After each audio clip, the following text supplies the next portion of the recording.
Welcome to the Victory Life broadcast. I'm Pastor Duane Sheriff, and I'll be back in just a moment with today's message on overcoming different kinds or forms of offense.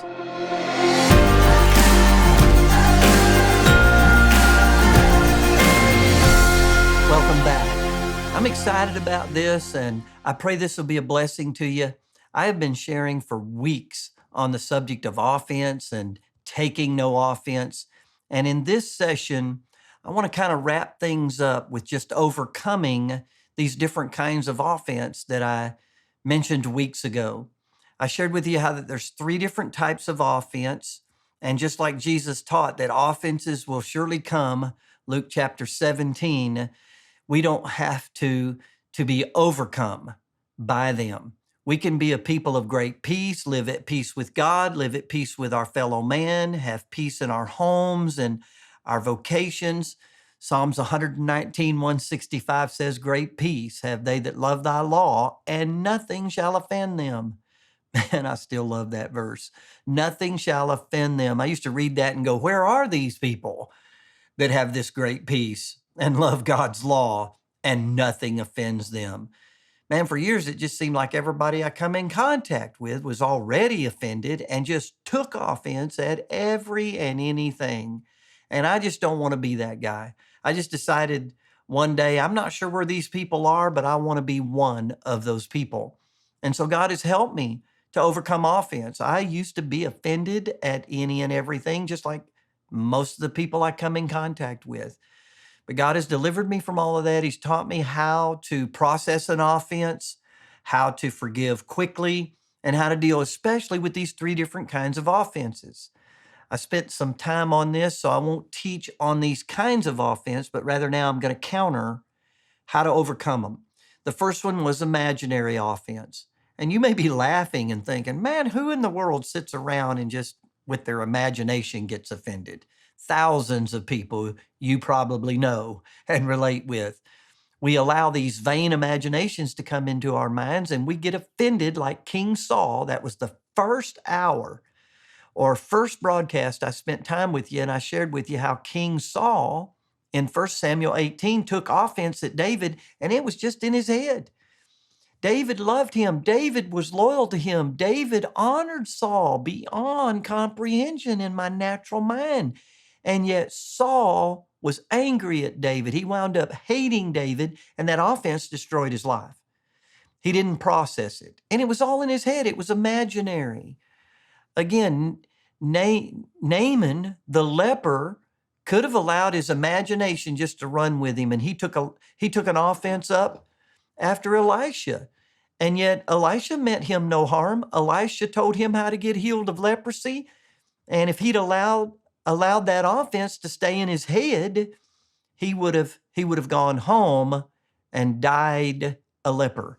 And yet he dealt with the offense. He processed it with some help and got healed of leprosy. And so that's what God has for us, is healing and prosperity and all these abundant blessings. That offense can be a weapon Satan uses to steal, kill, and destroy all those things in your life. And so how do you deal with an imaginary offense? 2 Corinthians chapter 10. 2 Corinthians chapter 10 is how to deal with an imaginary offense, with just thinking something was said in your mind and it hurt your feelings, or something was done and it's just a thought you had. It's a story that you tell yourself in your mind, and you take up an unnecessary offense in your imagination. Paul talks about warfare here, and he talks about, for though we walk in the flesh, verse 3, 2 Corinthians chapter 10, verse 3, for though we walk in the flesh, we do not war according to the flesh.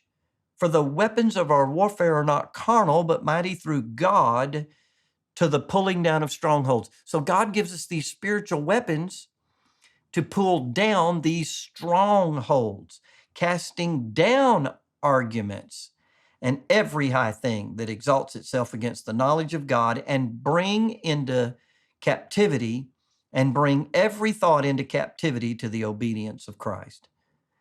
That's pretty powerful. The King James Bible says that these are imaginations that get in our head that morph into these strongholds, and that we have to cast them down and bring every thought to the obedience of Christ. Well, when something you think was said and it offends you, you need to give people the benefit of the doubt. You need to be quick to let that go, cast that down, and bring every thought into obedience to Christ. I mean, there's many times that I've been tempted to take up an imaginary offense, something I thought might have been said or I thought might have been done, and I've just chosen to cast those thoughts down, to replace those thoughts with happy thoughts, to replace those thoughts with godly thoughts, that these people do love me. These people are for me, not against me.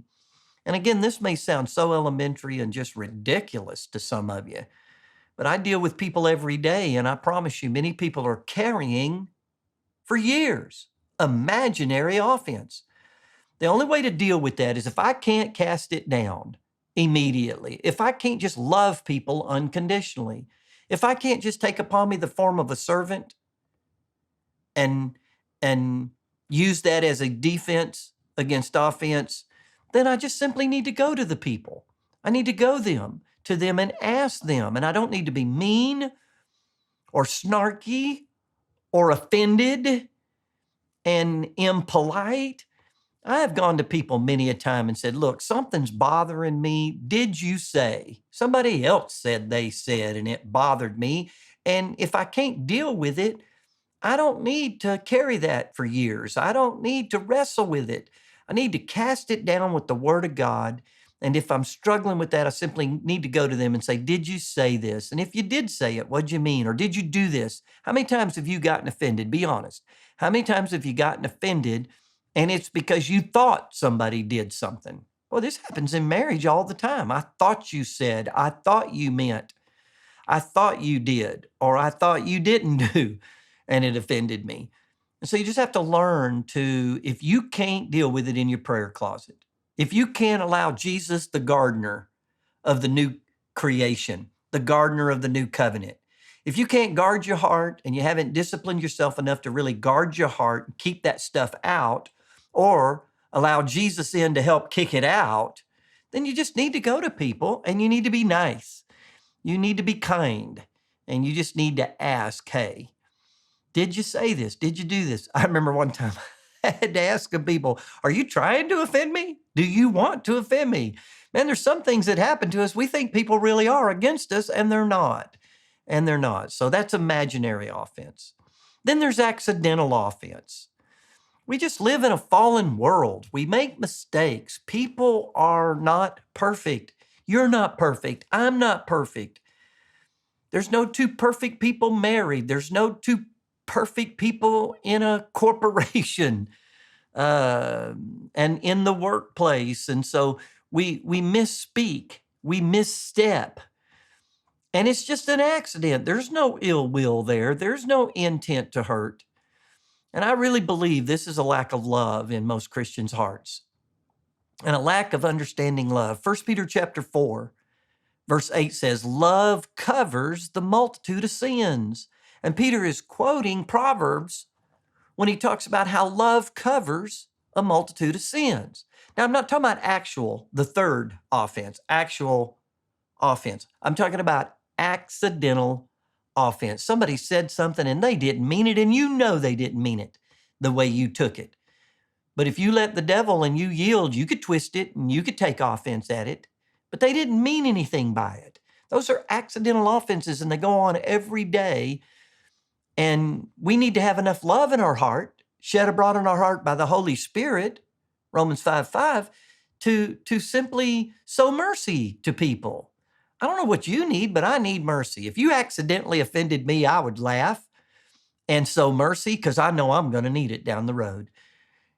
You know, I don't want to embarrass Sue or myself, and you want to tell stories and you want to help people and let them know you identify and that you know what you're talking about. But I mean, there are times that I have just accidentally offended Sue, and instead of her getting all mad and filing for divorce, she laughs at me and she goes, boy, you stepped in it. And then it'll hit me. Oh my God, I did say that. I didn't mean that. And it just happens, unfortunately for me, too often. But she loves me and she's merciful and she sows mercy in those things. And when she does something that, man, she didn't mean it, but it hurts my feelings or something, I need to let that go. And I could give example after example. In Proverbs, another proverb that talks about love and how God's love works, this is pretty powerful. Proverbs chapter 17, Proverbs 17, verse 9. Now listen to this. This is awesome. He who covers a transgression, he who covers a transgression seeks love. Now he's going to define what that means now. But he who repeats a matter separates friends.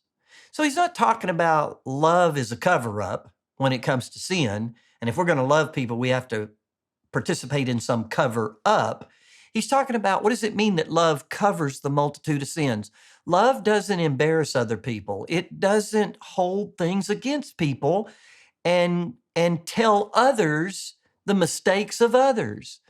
That's why even in using the Sue and me in our marriage example, I don't want to uncover Sue in any way. And even in uncovering myself, I have to be careful there and not offend people with that.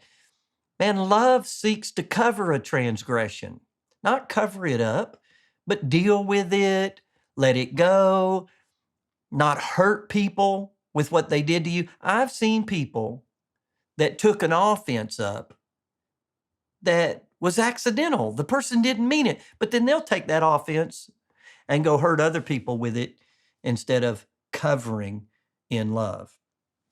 That is so powerful. Let me give you another Proverbs real quick here. Proverbs chapter 19, verse 11. The discretion of a man makes him slow to anger. It's discretion to be slow to anger. It's a lack of discretion to get all offended and angry and upset in relationships in life that are not perfect. And so I want to lean in on this a little heavier. I'm going to take a quick break, and then right out of that break, we're going to talk about this passage.